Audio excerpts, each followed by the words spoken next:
Terima kasih Bapa buat pagi hari ini. Engkau sungguh-sungguh membuat hidup kami berarti. Engkau membawa kami dalam segala keadaan untuk kebaikan kami. Engkau setia pada waktu kami di bawah atau di atas.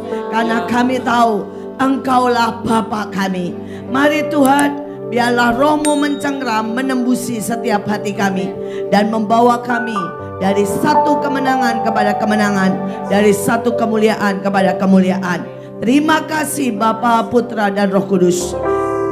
Biar kasih setia, damai sejahtera melingkupi setiap kami. Dan semua yang percaya berkata, amin.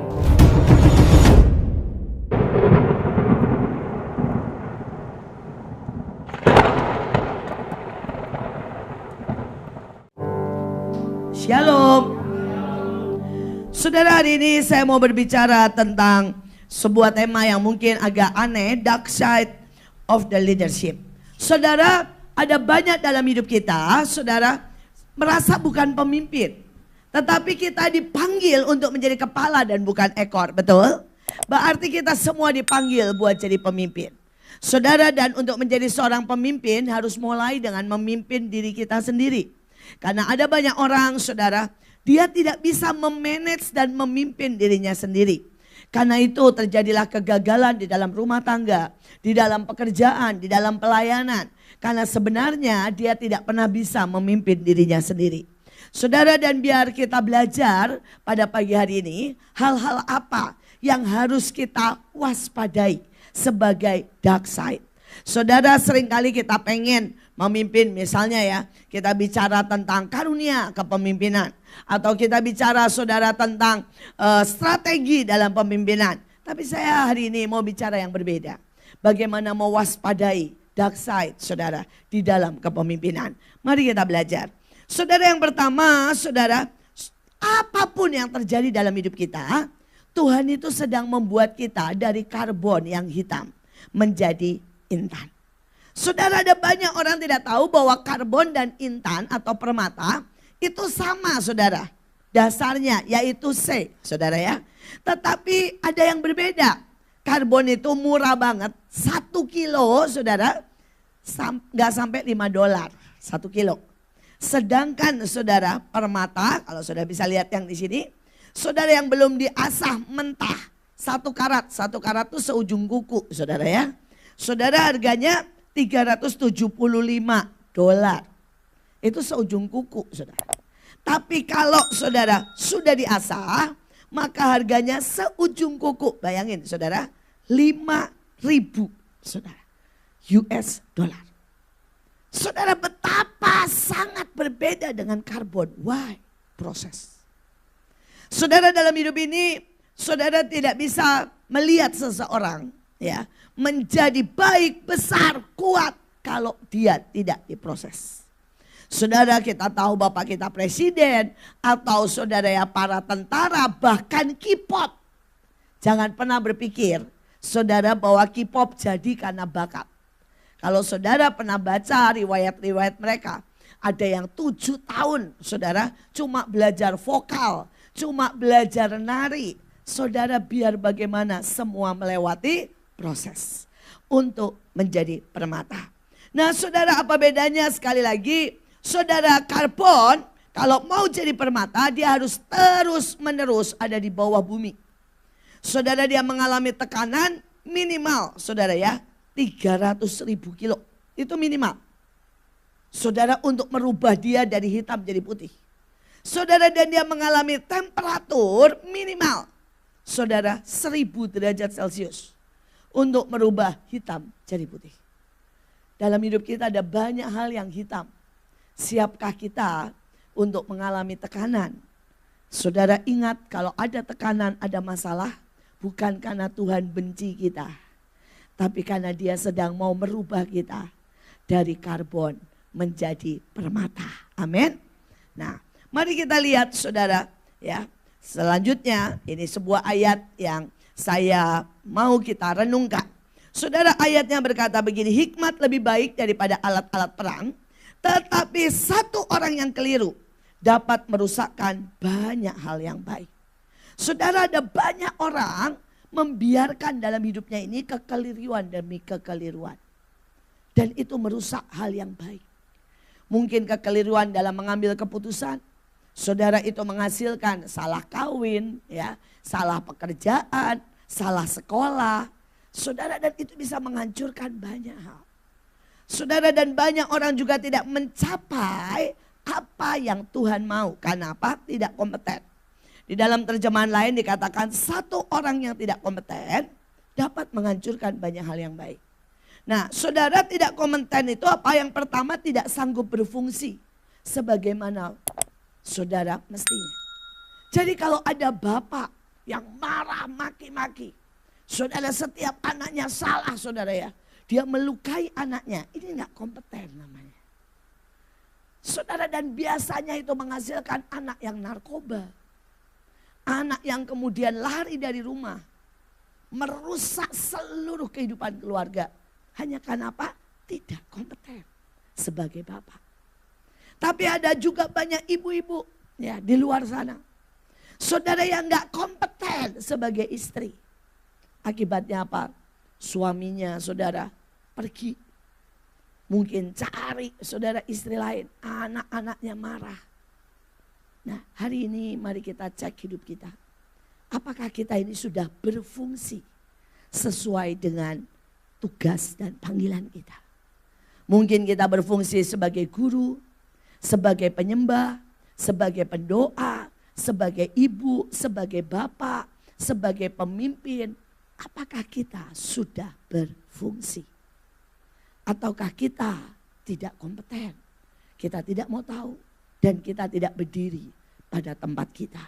Saudara, yang kedua adalah tidak sanggup berlaku sesuai dengan kapasitas. Setiap kita itu punya kapasitas. Dan banyak orang sebenarnya tidak menyadari bahwa Tuhan memberikan kapasitas besar. Pada waktu Adam Hawa diciptakan, dia dapat tugas mengatur seluruh dunia. Ya. Jadi kapasitas dalam hidup kita itu besar. Tetapi kita tidak mau. Kita mau kapasitas yang kecil-kecil aja. Ya, yang gampang-gampang aja. Sehingga membuat banyak berkat. Banyak kemuliaan yang Tuhan ingin berikan dalam hidup kita. Itu tidak pernah kita capai. Saya ketemu dengan seseorang. Saudara, dan orang ini bilang begini sama saya. Kenapa sih Tuhan tidak memberkati saya? Kenapa orang lain sudah punya rumah, punya mobil, sedangkan saya tetap seperti ini? Dia seorang wanita, saudara, ya. Dan saya tahu pasti kapasitasnya sangat besar. Saya tidak pernah menemukan orang sekreatif dia. Saya tidak menemukan juga orang sepandai dia dalam memasak, dalam bikin kue, dalam bikin apapun. Dan dia marah karena Tuhan tidak memberkati dia. Dan saya mulai berkata, kita ngomong satu aja. Kamu itu kalau bikin es puter, enaknya luar biasa. Gak ada ya orang bisa bikin es puter seenak kamu. Selama ini saya keliling ke seluruh Indonesia, tidak ada es puter seenak dia. Saudara, dia punya es puter kacang merah, kacang hijau, nangka. Wah, enak banget, saudara. Dan saya bilang, kenapa sih kamu gak pernah jualan? Saya cuma ngomong begitu aja, dia kasih 10 alasan. Saudara. Dia berkata, memangnya gampang. Kalau nanti saya pas bikin lemari es mati gimana? Kalau saya pas bikin, terus kemudian tidak ada pembantu terima pesanan gimana? Kalau saya ini kirim, misalnya orang pesan nih, ya di Grogol, terus kena macet gimana? Saudara coba bayangin ya. Dia punya kapasitas satu aja, es puter. Dan dia punya 10 alasan untuk tidak pernah menjualnya. Kemudian saya ngomong begini sama dia. Seandainya nih ya, resep lu kasih ke orang deh. Biar orang itu jalanin, ya nanti kamu terimalah 1%, 2%. Ya mentok-mentok kalau orangnya baik 10%. Lu rela enggak? Enggak. Coba saudara bayangin. Jadi dia memilih miskin, dia memilih tidak juga saudara ya, memberikan resepnya ke orang lain karena takut dicuri. Dan dia memilih saudara, pokoknya kalau dia lagi mood bikin es, dia kasih ke orang. Dan dia marah karena Tuhan tidak memberkati dia. Ini namanya tidak kompeten. Dan jangan salahkan Tuhan. Jangan salahkan Tuhan. Kalau banyak berkat, banyak anugerah, banyak saudara kemuliaan hilang dari hidup kita. Bukan karena dia tidak beri kapasitas. Tapi karena kita tidak hidup mengembangkan kapasitas kita. Mari kita lihat saudara ya. Sekarang masuk di dalam yang selanjutnya. Saudara, yang pertama kita harus pelajari dan harus mengerti soal dahsyat adalah pergumulan pribadi. Kita lihat 1 Samuel 18 ayat 7 dan 8, mungkin saudara tahu ceritanya. Dan perempuan-perempuan itu menari-nari dan menyanyi berbalas-balasan. Katanya, Saul mengalahkan beribu-ribu musuh, tetapi Daud berpuluh-puluh ribu. Saul menjadi sangat marah dan hatinya kesal dengan perkataan itu. Saudara, Saul ini gak pernah tahu the truth dia. Dia tidak pernah tahu kelemahan dia. Saudara, dia tidak pernah tahu bahwa hidupnya ini tergantung dari kata orang. Dan dia harus membereskan itu. Saudara, dia tidak pernah tahu bahwa dia hidupnya penuh dengan kemarahan. Dan kemarahan itu harus dibereskan. Dia juga tidak tahu bahwa hidupnya saudara penuh dengan iri. Saudara, dan dia tidak pernah membereskan itu. Saudara, sepanjang hidupnya dia anak orang kaya, baik-baik, gak pernah berzina, gak pernah mencuri. Saudara, hidupnya semua terjamin dan Tuhan angkat dia jadi raja. Dan dia pikir oke dengan itu. Saudara, ada banyak sekali orang. Ketika dia punya hidup, sekolah, kemudian menikah, dan semua everything oke. Dia tidak pernah tahu semua dark side dalam hidupnya. Dia tidak pernah membereskan. Dia tidak pernah berurusan. Dia tidak pernah deal dengan Tuhan.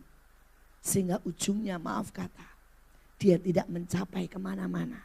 Cuma sekedar hidup dan kemudian mati. Hari ini mari kita cek. Apa yang menghalangi hidup kita? Mungkin ketakutan, mungkin kemarahan, mungkin kebekuan, mungkin iri, mungkin ada perzinahan. Dan saya berdoa supaya kita tahu kita sangat dikasihi. Tapi Tuhan butuh kemauan dari kita untuk datang, membuka hati, berurusan. Saudara, saya pada waktu kecil, saya punya masalah dengan masturbasi. Tidak ada yang ngajarin, saudara.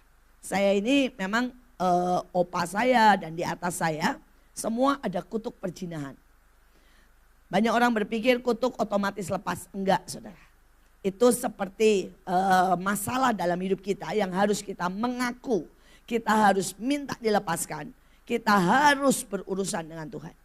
Saudara, jadi opa saya di atas saya ya berkali-kali. Saudara itu punya istri lebih dari satu. Saudara, karena dulu opa-opa saya itu cukup kaya lah gitu ya. Saudara, kayak kaisar kecil. Saudara, sehingga mereka itu punya istri, punya selir ya, dan berbagai seperti itu. Saudara, dan itu turun sampai kepada saya. Saya anak sulung. Ayah saya juga pernah jatuh berkali-kali dalam perzinahan. Saudara, dan tanpa ada yang mengajari saya. Saudara, saya umur 3 tahun. Saudara, rasanya nggak mungkin ya umur 3 tahun, tapi ini kenyataan. Saya masturbasi pertama kali. Dan itu menjadi sebuah masalah dalam hidup saya. Anak hamba Tuhan. Tapi toh itu bisa terjadi. Tapi saya deal dengan itu. Saya pergi ke 5 hamba Tuhan, saudara. Untuk minta pelayanan pelepasan sendiri.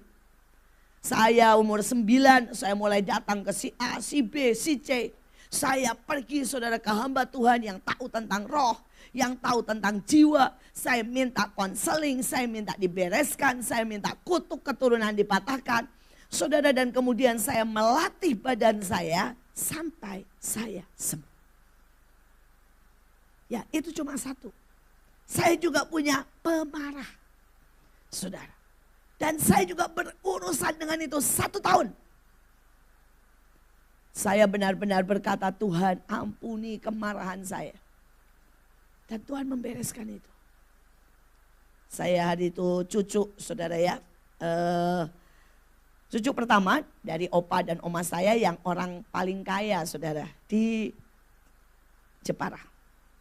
Jadi dulu kalau waktu saya kecil, kalau pagi itu semua orang saudara, bakul-bakul istilahnya ya, orang penjual di pasar itu akan buka saudara, bawa dagangannya di depan emak saya. Ada durian, ada mete, ada sayur.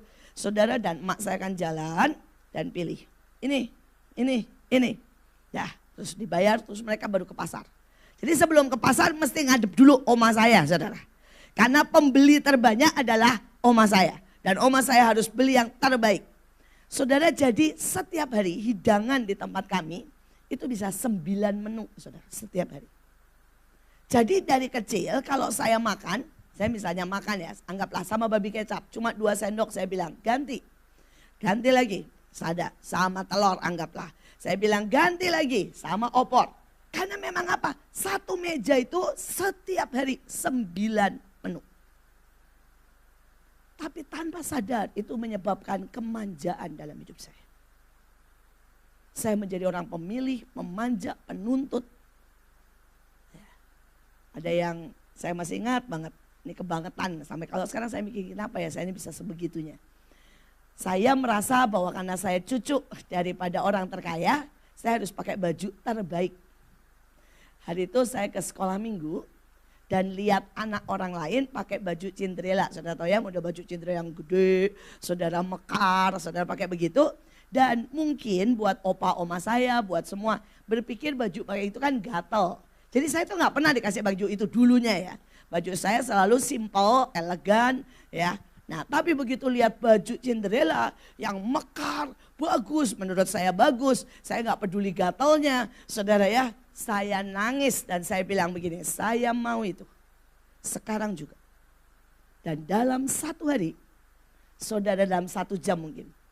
Tante saya bikinin saya baju Cinderella yang lebih gede saudara ya. Lebih megah saudara. Lebih berendak pakai 1000 permata istilahnya. Saudara, dan ke sekolah minggu cuma untuk apa? Pamer. Saudara bisa bayangkan separah itu di usia 3 tahun. Ya. Dan saya bersyukur Tuhan itu punya cara untuk menghabisi saya. Ayah saya kena wajib saudara tugas karena ayah saya seorang dokter. Saudara dia kena wajib tugas di Papua. Dan dari menu 9, saudara bisa bayangkan di sana beras aja tak ada saudara. Jadi kami makannya itu pisang atau ketela. Ayam tidak ada, sayur tidak ada. Hari itu saya nangis marah dengan semua keadaan. Tapi saya ingat ayah saya gendong masukkan saya di kamar. Dan dia bilang begini, bereskan hatimu, habiskan makananmu itu ya yang isinya cuma ketela. Ya. Setelah beres ya ketok pintu dan keluar. Itu adalah awal Tuhan berperkara dengan saya. Tiba-tiba di usia yang sangat dini. Mungkin banyak orang berkata, apakah bisa? Bisa. Kalau saudara mendoakan anak saudara. Kalau saudara mendidik anak saudara. Kenal Tuhan. Sangat dini. Tuhan akan beracara dengan kita. Saudara, dan ajaib sekali. Di tengah saya marah Tuhan bilang begini.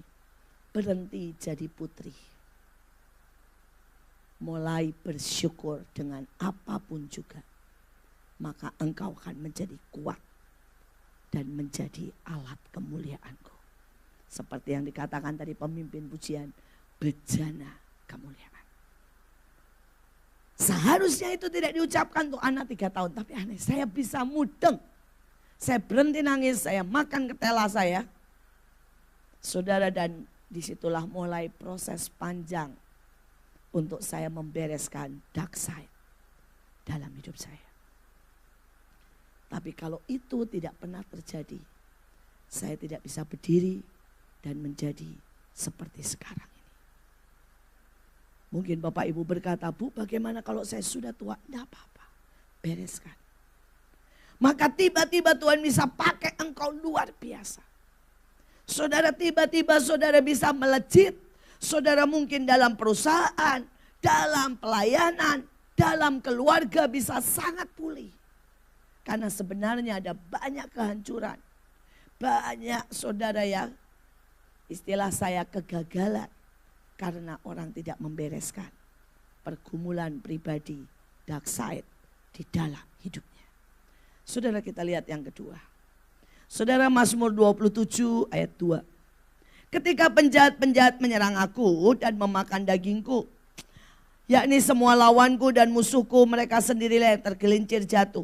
Sebab aku ini sendiri sadar akan pelanggaranku, aku senantiasa bergumul dengan dosaku. Saudara, kadang-kadang setiap orang ya, itu membiarkan kesepian, membuat dia tidak pernah, saudara, jadi seperti yang Tuhan mau. Saudara mungkin berkata, Bu, kalau kita menikah, bergereja, banyak orang bergereja tapi tidak pernah punya hubungan satu dengan yang lain. Banyak orang menikah tetapi suami istri ya cuma di permukaan, tidak pernah tahu hati yang terdalam. Saudara, berapa banyak saudara mengenal anak-anakmu dan berapa banyak anak-anakmu punya the true hubungan saudara dengan orang tuanya. Dan berapa banyak saudara kita punya hubungan yang sesungguhnya dengan Tuhan. Bukan plastik hubungan. Hubungan plastik istilah saya begini ya. Saudara ya ke gereja setiap minggu, baca Alkitab, bayar perpuluhan ya. Tapi kita tidak pernah mendengar Tuhan bicara. Kita tidak pernah menangis karena jatuh cinta. Kita tidak pernah tersungkur karena bertobat.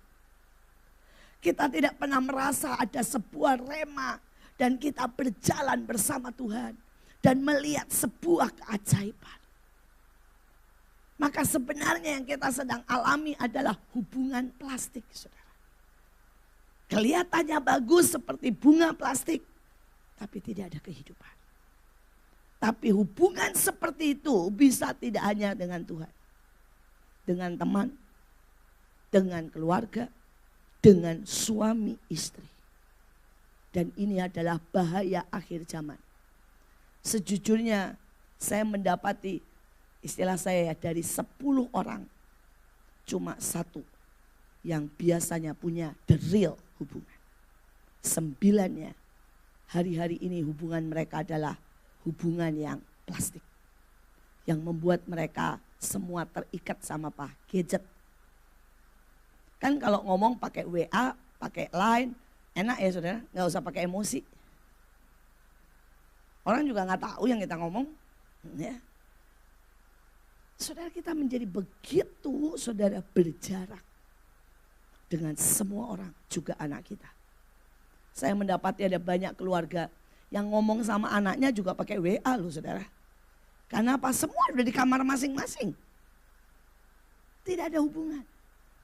Gak pernah ada saudara ya canda tawa sejati. Saya berdoa hari ini kita berkata, Tuhan tembusi hatiku. Jangan aku menjadi orang kesepian sendiri yang kemudian hancur. Yang kemudian menjadi orang yang gagal, bahkan egois, bahkan tidak mengerti diri sendiri. Saudara tidak akan pernah bisa berubah. Ingat, keberhasilan adalah we. Ya, bukan me. Bedanya cuma saudara ya. Saudara kalau me menghadap ke bawah. Kalau we menghadap ke atas. Kalau kita menghadap ke Tuhan, kita punya keberhasilan. Tapi kalau me, nih saya. Kita gak akan kemana-mana. Keluarga tidak akan berhasil kalau me fokusnya. Ya. Pelayanan tidak akan berkembang kalau me fokusnya. Saya berdoa kita mengalahkan kesepian. Dan kita membuat the true relationship. Hubungan yang sejati. Dengan Tuhan, dengan suami, istri, anak-anak dalam pelayanan. Saudara yang ketiga. Saudara yang ketiga dalam hidup ini, Suka tidak suka kita akan pernah salah mengambil keputusan. Saudara, tetapi salah mengambil keputusan yang pasti juga ada dampaknya. Bisa membuat orang trauma, bisa membuat orang diam, stuck, bisa membuat orang hancur, mundur. Tetapi seharusnya itu harus menjadi sebuah pelajaran untuk kita naik ke next level. Jangan pernah saudara, kita memang tidak boleh sembarangan mengambil keputusan. Tapi jangan pernah berhenti. Jangan pernah menyerah. Karena satu kali atau dua kali kita mengambil sebuah keputusan yang salah. Mari kita baca 2 Samuel 24 ayat 1 dan 2. Bangkitlah pula murka Tuhan terhadap orang Israel. Ia menghasut Daud melawan mereka. Menguji Daud. Firman-Nya, pergilah hitunglah orang Israel, orang Yehuda. Lalu berkatalah raja kepada Yoab dan para panglima, jelajahi segenap suku Israel. Adakan pendaftaran di antara rakyat supaya aku tahu jumlah mereka. Tetapi berdebar-debarlah hati Daud setelah menghitung rakyat.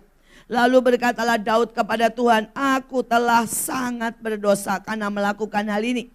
Maka sekarang Tuhan, jauhkanlah kiranya kesalahan hamba-Mu. Sebab perbuatanku itu sangat bodoh. Saudara, ini ayat yang sangat susah dimengerti. Ya, tapi ceritanya begini saudara. Saudara, kita mundur dulu dari Musa. Hari itu saudara, Tuhan marah sama orang Israel. Dan dia bilang begini sama Musa. Musa, aku mau habiskan semua orang Israel. Kau bunuh aja semuanya. Cuma kamu aja kusisain dan mari bangun dari mula. Tapi Musa ini kenal Tuhan. Sampai sedalamnya. Dia kenal bahwa itu cuma Tuhan lagi emosi. Tapi hatinya sangat mengasihi. Karena itu dia bilang gini, Tuhan jangan please, jangan gebuki. Jangan hancurkan. Biarkan aku mengajar. Biarkan aku menggendong. Biarkan aku mendidik orang Israel. Tuhan please jangan bunuh mereka. Saudara, dan Musa adalah orang yang mengenal Tuhan. Bahkan Tuhan menyebut orang yang paling lembut hatinya. Hari itu Daud mengalami peristiwa yang sama. Tuhan marah lagi nih sama orang Israel. Karena orang Israel berzina.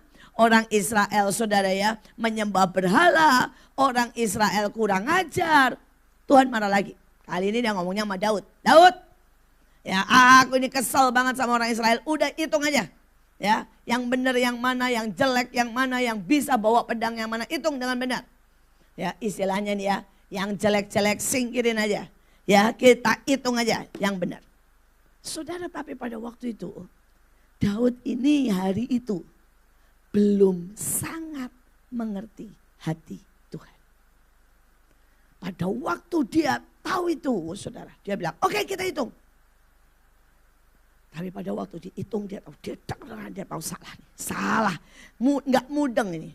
Saya ini salah bereaksi terhadap yang Tuhan mau. Saudara, akibatnya 30.000 orang mati. Saudara bisa bayangkan. Saudara, hari itu karena dia tidak mempertahankan umat Israel. 30.000 orang mati. Hari itu ayatnya bagus sih, bilang begini. Musa menengahi orang Israel dengan Tuhan. Tapi Daud hari itu tidak berdiri menengahi orang Israel dengan Tuhan.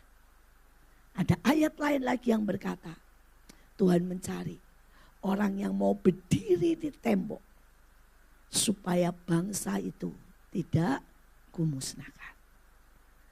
Hari ini apakah saudara mau berdiri di tembok? Berdoa buat Indonesia supaya negeri ini tidak dimusnahkan. Semua berkata tahun depan akan resesi. Hari ini sudah tidak ada bunga bank 0%. Saudara, kita tahu bensin dan semua sudah naik 25%. Tapi saudara dan saya mesti bersyukur karena di Indonesia baru naik 25%. Sedangkan di Yunani, Argentina dan beberapa negara lain sudah naik 100%. Di beberapa tempat tahukah saudara bahwa bensin seliter sudah 50.000. Tapi apakah kita mau diam saja? Ataukah kita mulai berdoa, Tuhan, hanya Engkau yang bisa buat mujizat. Saudara, iblis menuntut karena kejahatan manusia. Iblis menuntut karena memang saudara, manusia makin hari makin egois, gak cinta Tuhan. Alkitab itu ya dan amin. Salah satunya Alkitab bilang begini. Ketika korban penyembahan dihentikan di seluruh dunia, maka kekejian dan kehancuran itu menjadi sangat kuat. Tahukah saudara pada waktu COVID dan pandemi, gereja yang tutup mencapai 100.000. Hari itu pujian, penyembahan, korban diapakan? Dihentikan. Karena itu hari-hari yang lalu pada waktu pandemi kami memutuskan tidak menghentikan. Karena kami berkata tidak bisa itu dihentikan. Begitu itu dihentikan, Alkitab berkata kekejian, kehancuran, pembinasan muncul. Dan sejak hari itu dunia semakin rusak. Dunia semakin hancur. Bencana di mana-mana. Karena itu mari hari-hari ini naikkan sekali lagi. Kalau saudara bu sekarang sudah lewat. Kenyataannya enggak saudara. Kenyataannya dari 100.000 yang hari itu tutup. Yang kembali dibuka itu cuma 10.000. 90.000-nya benar-benar tutup selama-lamanya.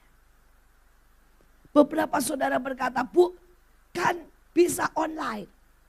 Siapa di sini yang kalau online di rumah benar-benar saudara, wah nyembah-nyembah, tepuk tangan, ikut tepuk tangan. Kenyataannya enggak kan? Kalau di rumah saudara ya, masang video sembari apa? Makan mie sedap. Ya. Saya punya suami saya itu orang paling, apa ya istilah saya, aturan. Saudara dulu sebelum pandemik, saudara suami saya itu kalau datang ke gereja harus setengah jam di muka. Harus pakai sepatu karena dia punya pegangan. Saudara harus menghadap raja, harus sopan. Saudara dan kemudian selama kebaktian tidak boleh nyalain HP. Kalau saya nyalain HP kaki saya ditendang keras-keras. Saudara kalau kita nyanyi tidak boleh setengah tiang. Ya kalau kita angkat tangan segini tuh kata dia setengah tiang. Jadi harus tinggi-tinggi saudara. Saudara dia juga paling kesel kalau di kebaktian orang nyanyi tidak bersuara. Cuma buka mulut gini. How great is our God gitu ya. Kata dia bilang gitu, itu enggak nyanyi namanya, cuap-cuap namanya. Saudara dia juga pemimpin pujian, dia juga pengkhotbah saudara ya. Terus begitu pandemik, saudara karena dia seorang apa ya, kunci lah di perusahaannya, dia seorang CEO yang memegang 6.000 karyawan saudara. Saudara pabrik tidak boleh dia ke gereja, tidak boleh dia keluar rumah. Tidak boleh dia keluar kota, saudara. Pokoknya, saudara protokolernya. Karena dia orang kunci. Istilahnya kalau dia nggak ada berantakan semua tuh pabrik. Jadi nggak boleh sama sekali saudara. Dia cuma pabriknya nggak tahu istrinya siapa saudara. Istrinya kelayapan, pergi kemana-mana, doain orang sakit. Itu aja perusahaan tidak tahu. Kalau tahu pingsanlah perusahaan. Karena dia mau melindungi suami saya apa. Karena tiap hari ketemu saya saudara ya. Yang kelayapan kemana-mana. Nah singkat cerita dia benar-benar gak boleh saudara. Saudara dan minggu pertama dia masih mandi. Nyalain duduk di depan komputernya. Cuma butuh 3 minggu. Sudah gak mandi nontonnya di atas ranjang. Saudara. Cuma butuh 3 minggu. Dan saudara selanjutnya apa? Sudah makan. Sembari nonton kebaktian. Selanjutnya apa lagi? Dia setiap kali nonton pindah channel banyak. Saya ngomong gini, Yang kok kamu pindah channel sih kebaktian?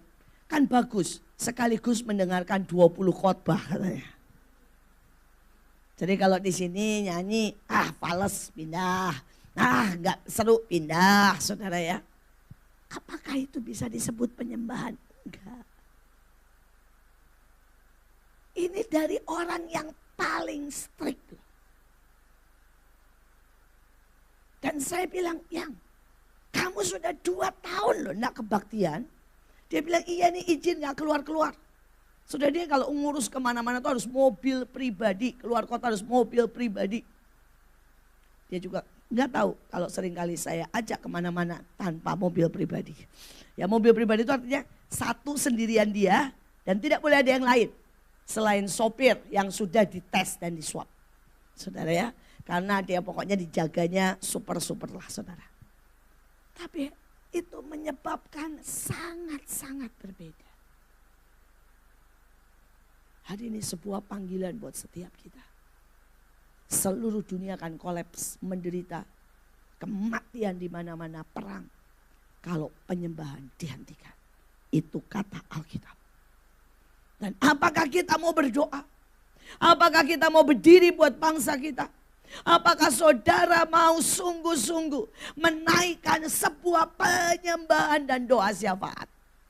Atau kita nggak peduli? Dan jangan salahkan Tuhan jika keadaan semakin berat dan semakin berat. Karena itu sudah dikatakan di Alkitab. Tapi balik. Saudara, hari itu Daud tidak mengerti hati Tuhan. Tuhan mau berkata, Daud berdoalah. Daud bersyafaatlah. Daud rendahkan dirimu di hadapanku untuk membela bangsamu. Daud belum mengerti. Dan dia salah ambil keputusan. 30.000 orang, 30.000 orang meninggal. Tapi yang ajaib dari Daud, dia tidak mundur. Dia tidak trauma dengan Tuhan. Dia tidak marah. Tapi dia semakin mendekat dengan Tuhan. Sampai akhirnya dia mengenal Tuhan dan mendapat julukan orang yang seirama dengan hati Tuhan. Apakah kita mau menjadi orang yang seirama dengan hati Tuhan? Apakah kita mau untuk terus dididik, bahkan mungkin terima pukulan? Tapi kita berkata, Tuhan, aku tidak mau sekedar berjarak jauh-jauh. Aku mau dekat dan dekat mengerti hatimu. Dan kita menjadi orang yang semakin bijak dalam mengambil keputusan. Ayah saya punya 2 anjing. Dan saya itu melihat sebuah perbedaan yang ajaib. Saudara, dua-duanya anjing keren dan bagus, walaupun bagusnya beda. Yang satu herder hitam, namanya Dian, saudara. Yang satu, saudara ya, anjing putih bersih Spanyol, namanya Dino, saudara. Saudara, dua-duanya keren, dua-duanya bagus. Tapi ada yang berbeda sekali. Dididik sama, umur sama, semuanya sama, saudara. Jadi waktu itu memang ayah saya mengambil 2 ekor anjing ini, saudara. Setiap kali dua-duanya misalnya ngompol nih ya, maka ayah saya akan mengambil kertas koran digulung, saudara, dan diangkat. Ya. Saudara, begitu ayah saya mengambil kertas koran dan digulung, diangkat. Mereka tahu mau digebuk ya saudara ya. Saudara, yang Dian si hitam ini lari, bam, keluar. Saudara yang putih, dia tahu loh ayah saya bawa tongkat mau mukul. Dia akan mendatangi ayah saya dengan telongsor saudara. Dan mencium kaki ayah saya. Digebuk, digebuk. Tidak akan pergi. Saudara, dia digebuk 10 kali, berapa kali dia tidak akan pergi. Dia akan menciumi ayah saya. Saudara, dan itu membuat yang ajaib. Saudara, ayah saya selalu lebih dekat dengan yang putih daripada dengan yang hitam. Dan semakin ayah saya dekat dengan yang putih, salah satunya ayah saya sering sekali mengambil makanan. Dan yang putih itu makan dari tangan ayah saya. Saudara, maka yang hitam semakin iri. Saudara, dan yang hitam kalau sudah begitu gereng. Saudara tahu gereng? Anjing. Saudara. Saudara, dan ayah saya makin gak suka. Setiap kali dia bilang, ayah saya akan selalu begini, diam. Karena ayah saya gak suka dengan dia yang, bayangin ya, anjing herder gede hitam, saudara ya. Pamer gigi dengan gini. Gitu ya. Saudara dan ayah saya gak suka itu. Jadi ayah saya akan makin bentak dengan diam. Saudara, dan kalau ayah saya bentak seperti itu ya, dia makin pergi. Dia memilih tidur di luar. Sedangkan Dino memilih tidur di kaki ranjang ayah saya. Sampai matinya mereka seperti itu. Saudara, dia mati di luar. Kesepian, pemarah. Sangat garang. Dino sangat lembut. Saudara, dia selalu mendampingi ayah saya berdoa berjam-jam, tidak, sama sekali tidak bergerak kalau ayah saya berdoa. Dan waktu dia meninggal, dia datang ke ayah saya, mencium kakinya. Saudara, dan meninggal di kaki ayah saya. Hari ini menjadi sebuah perenungan. Kita ini, istilah saya, Dian atau Dino. Dua-duanya bagus. Dua-duanya keren. Saudara, bahkan Dian ini saking marahnya. Hari itu saya pergi, saudara ya, setahun dan gak pulang. Saudara, Dian ini punya daerah teritorial. Jadi dapur sampai ke depan itu dia yang menjaga.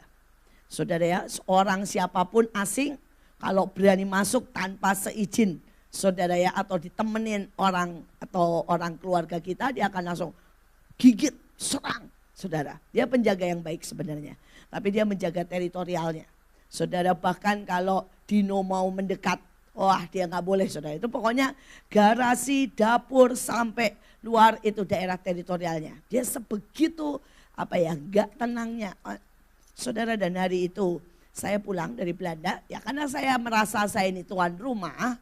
Saya masuklah, saya nyelonong saudara ya ke dapur saya dengan tidak ada apa-apa saudara ya. Saya masuk aja, orang saya tuan rumah dari luar negeri. Saudara, dia tuh langsung gigit saya, langsung. Dan hari itu jelas ayah saya gak terima ya. Saudara, dia dihajar habis-habisan sama ayah saya. Saudara, dan dari matanya, aduh kalau saudara bisa lihat hari itu ya, marah sekali.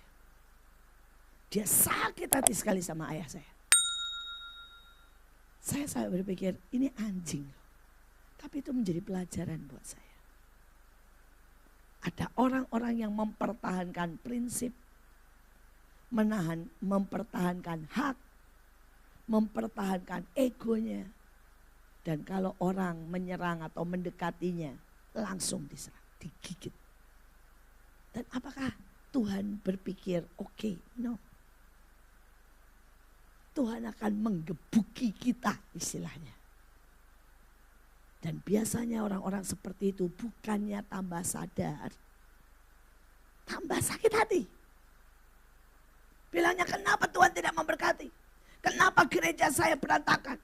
Kenapa perusahaan memecat saya? Padahal persoalannya adalah dia tidak pernah belajar mengenal hati Tuhannya. Hati Tuhan, hati istri, hati Bapa. Mari belajar, sekalipun kita punya banyak kesalahan, tidak ada kata terlambat. Tuhan berkata seperti dia berkata kepada anak bungsu, ayo datang. Ayo datang kepadaku. Jangan sampai kita jadi anak sulung yang kelihatannya baik-baik di rumah Bapak, tetapi tidak pernah mengenal dan tidak pernah tahu hati bapaknya. Saudara, karena waktu saya langsung ke paling belakang. Ya. Saudara kata bangkitlah. Ya. Yesaya 51 ayat 1 dan 2 dan 10. Terjagalah. Ya. paling belakang. Bangkitlah. Terus. Yes, sebelum tadi terakhir bangkitlah. Kecepatan dikit. Ya, stop. Terjagalah, bangunlah. Katakanlah kenakanlah kekuatanmu seperti pakaian. Kenakanlah pakaian kehormatanmu, hai Yerusalem, kota yang kudus. Sebab tidak seorang pun yang tidak bersunat atau yang najis akan masuk ke dalammu. Kebaskanlah debu daripadamu, bangunlah. Tanggalkanlah ikatan-ikatan dari lehermu, hai putri Sion yang tertawan. Tuhan telah menunjukkan tangannya yang kudus di depan mata semua bangsa. Maka segala ujung bumi melihat keselamatan yang dari Allah kita. Saudara, Tuhan sangat ingin memberi keselamatan. Saudara, keselamatan, perlindungan, saudara ya kesembuhan dari penyakit, dari ekonomi, dari perpecahan, dari saudara mungkin bencana. Tuhan sangat ingin. Tapi apakah saudara ini yang pertama nih syaratnya terjaga? Apakah saudara ini sadar? Ya mungkin beberapa orang sebenarnya sedang tertidur saudara. Dan Tuhan mau berkata bangkit. Teman saya mengalami banjir. Saudara, banjir itu sudah benar-benar 2 meter tingginya. Saudara, jaraknya dari sini ke belakang situ. Rumahnya di sini, saudara, banjirnya di sana. Saudara, dan hari itu dia bilang ini, Tuhan apa yang saya harus buat? Tuhan bilang perintahkan untuk banjir itu belok. Saudara, dan dia berdiri di depan rumahnya dan berkata begini, belok dalam nama Yesus. Saudara, itu tiba-tiba ada angin. Banjir itu benar-benar belok ke arah sungai. Saudara, dan rumahnya tidak ada setetes pun air. Tuhan kita tetap buat mujizat. Tuhan kita tetap ajaib. Saudara, hari itu teman saya yang lain, saudara, dia rumahnya saudara ya di dekat Gunung Kelut. Saudara, dan Tuhan bilang gini, urapi seluruhnya. Saudara, dan dia bangkit dengan kuasa Tuhan, dengan otoritas Tuhan. Dia urapi saudara, Tuhan bilang urapi 3 kali. Pertama dengan anggur, kedua dengan garam, ketiga dengan minyak. Saudara, dan dia urapi. Saudara, dan tiba-tiba itu gunung meletus. Bam. Saudara, semua orang harus mengungsi termasuk dia. Dan kemudian orang bilang habis, semuanya habis. Setidaknya semua itu kena debu, kena lahar dingin, mengerikan sekali. Saudara, dan dia berpikir, sudahlah saya serahkan ke Tuhan. Setelah 3 hari dia balik ke rumahnya. Saudara, setelah semua reda, jadi setelah meletus, 3 hari setelah meletus, saudara, setelah semua dikatakan sudah bisa dilihat walaupun tetap harus waspada, dia balik ke rumahnya dan dia syok saudara. Saudara, rupanya di awal daripada letusan itu ada batu, saudara, terlontar itu mungkin sebesar ruangan ini. Saudara, dan batu itu bam di depan rumahnya, kurang lebih 2 meter dari rumahnya. Saudara, itu lahar dingin, lahar panas, semua seperti dibelah, melewati ke kiri dan ke kanan. Saudara, dan rumahnya tidak ada satupun air, tidak ada satupun lahar, tidak ada satupun debu. Sampai dia bilang begini, wow, di tengah semua yang lain hancur. Saudara, Tuhan tetap Tuhan yang dahsyat. Tapi apakah saudara terjaga dan bangun? Ataukah hari ini kita tidak bisa dengar suara Tuhan? Kita tidak siap mengikuti perintah Tuhan. Kita tidak terjaga, kita tidak bangun. Nah, saudara, dikatakan kenakan kekuatanmu seperti pakaian. Setiap saudara ada kekuatan. Mungkin ada kekuatannya masak, ada kekuatannya doa, ada kekuatannya bawa firman. Setiap orang punya kekuatan. Dan kalau setiap kita berdiri pada tempat kita, maka keselamatan itu datang. Tapi banyak orang tidak mau memakai kekuatannya. Saya punya teman, satu ibu. Ya, usianya sudah 83. Tetapi saudara, ibu ini mengenakan kekuatannya. Saudara, kekuatan dia adalah apa? Doa. Di usia 83 dia masih doa keliling tanpa pakai alas kaki. Kelilingin jalan saudara. Kompleks, kota, tempat. Saudara hari ini 83 sehat banget. Dan yang luar biasa keluarganya, kotanya, daerahnya sangat diberkati Tuhan. Karena ibu ini setiap hari jalan kaki. Dia bahkan merubah desa yang dulunya saudara miskin menjadi desa yang sangat diberkati Tuhan. Cuma apa? Doa.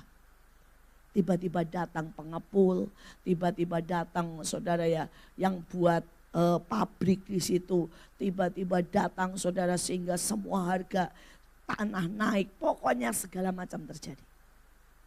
Hanya doa keliling. Kenakan kekuatan. Mungkin kekuatan saudara manajemen.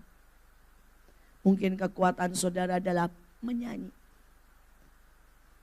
Itu akan sangat memberkati kalau itu dipakai dengan luar biasa. Saudara, suami saya itu seorang yang manajemen yang sangat bagus. Jadi dulu dia masuk ke pabrik, saudara, dan pabrik itu rugi terus saudara, rugi terus. Dan setiap kali saudara ya rugi, mereka rapat, suami saya angkat tangan dan berkata begini, Pak, boleh enggak saya coba menangani? Setiap kali ada kebocoran nih, perusahaan itu kehilangan 1.000 ya, misalnya saudara ya 1.000 barang. Suami saya angkat tangan, cuma bilang, Pak, boleh enggak saya coba mengaturnya, menangani? Pada saat itu ada krismon dan semua orang bule harganya jadi mahal sekali. Karena dolar 22.000 waktu itu, saudara, dan yang bule-bule pulang, saudara, karena perusahaan gak bisa bayar. Sekali lagi suami saya cuma angkat tangan dan berkata, Pak, boleh enggak saya mencoba mengerjakan selama yang mereka pulang. Ujungnya hari ini, saudara, dia pegang 6.000 karyawan. Semua aspek dari A sampai Z, saudara ya. Saudara, dia pemimpin.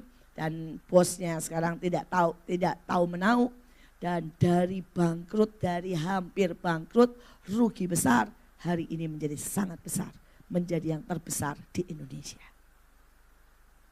Dia cuma apa? Berdiri mengenakan kekuatannya. Dan kekuatannya apa? Suami saya nggak bisa sales, suami saya tuh nggak bisa jualan.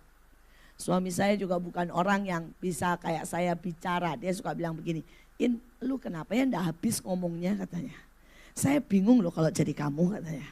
Dari mana sih ya perkataan sebanyak itu, katanya. Karena suami saya itu sama sekali tidak suka bicara, saudara. Saudara, suami saya sukanya memperhatikan semuanya, mengerjakan, mengatur semuanya. Saudara, di rumah itu ya saking semua dia atur, dia teliti. Ya. Jadi kami itu punya sandal aja berbeda, saudara. Sandal di luar rumah, sandal di ruang tamu, sandal di WC, sandal di kamar, sandal di dapur, semua berbeda, saudara. Yaitulah pengaturan suami saya. Nah, suami saya punya 60 lovebird, burung. Itu mainannya dia lah kalau dia lagi nganggur, saudara ya. Saudara, dan seringkali dia harus keluar kota, maka sayalah bertugas untuk memberi makan lovebirdnya. Nah, saya ini sanguin akut, ya. Saudara, jadi kalau ngasih makan semau saya gitu ya, saya sendokin. Padahal di situ sudah ditempel, saudara. 5 sendok gandum, 5 sendok misalnya saudara ya, biji-bijian. Pokoknya sudah ada peraturannya. Tapi kan saya sanguin, saudara. Jadi saya nyendok aja semau saya ya, saudara. Dan toh burungnya hidup dan gak matilah dengan kebanyakan sedikit biji atau kebanyakan gandum. Tapi saudara tahu, dia pulang, dia akan bilang begini. Apa sih susahnya taat? Kenapa kamu kasih gandumnya kesedikitan? Kenapa kamu kasih bijinya kebanyakan? Terus saya suka ketawa. Yang dari mana sih lu tahu orang gak ada CCTV? Dia bilang begini, itu berkurang berapa per hari saya tahu. Jadi jangan pernah coba menipu saya. Saya bilang saya tahu engkau tidak bisa ditipu. I know. Saya bilang ya. Saudara itu suami saya. Dan itu saudara bilang begini, Bu itu kepandaian. Enggak, itu talenta. Saudara dia begitu datang dia akan tahu. Dia bilang ini, lu seharian di rumah ya? Saya bilang kok bisa tahu sih? Tuh AC nyala. Tuh TV saya cek. Berapa jam nyalanya, berarti lu nyalain TV, berarti lu di rumah. Ya. Saudara nggak bisa bohong kalau sama suami saya, saudara. Saudara nanti kalau dia lagi iseng dia buka tuh CCTV, saudara ya. Saudara, jadi dia tahu apapun terjadi di dalam rumah. Tapi itu memang hobinya, itu memang kekuatannya. Nah, saya suruh jadi kayak suami saya, nggak bisa, saudara. Nggak bisa, saudara. Saya benar-benar bukan orang yang seperti itu. Saya bahkan barang hilang pun tak tahu saya, saudara. Ya. Dan kita nggak usah berantem. Kenapa? Setiap orang punya kekuatan yang berbeda. Dan kalau saudara mengenakan kekuatan saudara, maka saudara akan menjadi sangat besar. Dan saudara akan membawa keselamatan di mana-mana. Mari lihat kekuatanmu. Saudara bisa masak, itu bisa menjadikan berkat buat banyak orang. Saudara mungkin bisa konseling, mari pakai kekuatanmu.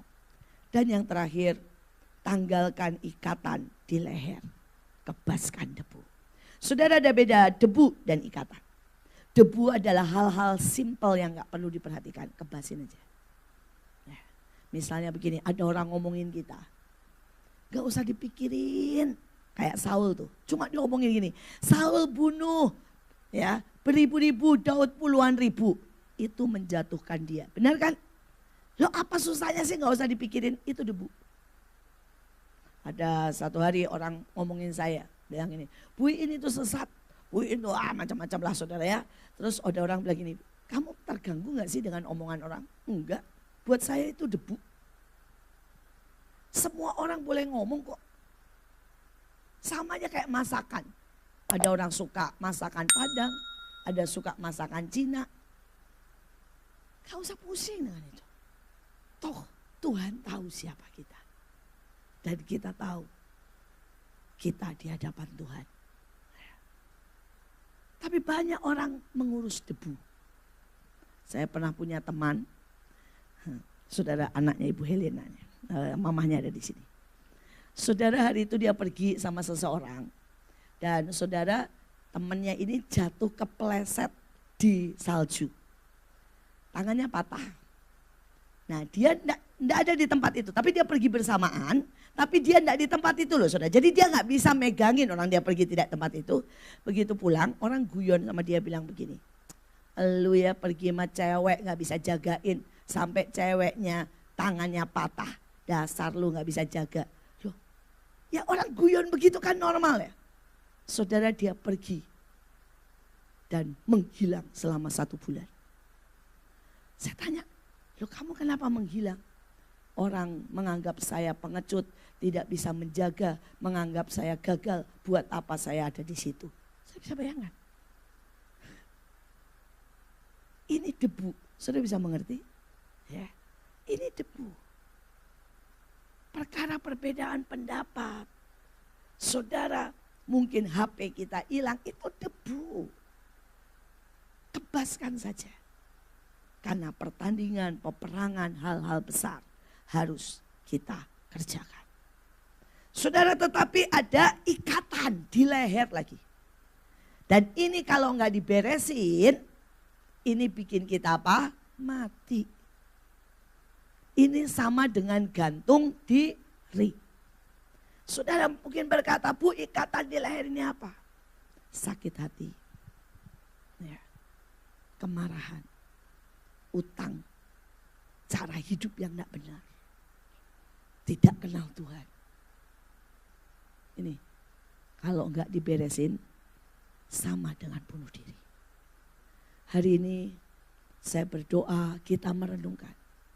Ini bukan sebuah khotbah yang saudara dengerin dan langsung terjadi sesuatu. Tapi saya harap ini kita renungkan. Karena ini akan membawa kemenangan, perubahan, dan terobosan dalam hidup kita. Mari kita berdoa. Terima kasih buat hari ini. Hamba-Mu selesai berbicara. Hamba berdoa Engkau tembusi hati kami. Biarkan kami bertemu dengan cinta-Mu. Biarkan kami bertemu dengan pribadi-Mu. Sampai kami diubahkan, dikuatkan. Di depan mungkin ada krisis. Di depan mungkin ada tantangan. Di depan mungkin ada sangat banyak pergumulan. Tapi kami tahu bersama Engkau kami akan lebih dari pemenang. Bersama Engkau kami akan lihat kemuliaan. Bersama Engkau akan ada keselamatan. Tolongi kami untuk kami mengerti, tidak berjarak, mengebaskan debu, bangkit, memotong setiap ikatan. Supaya kami jadi berkat, terang, dan garam bagi semua orang. Terima kasih Bapa, terima kasih Yesus, terima kasih Roh Kudus. Dalam nama Bapa, Putra, dan Roh Kudus kami berdoa.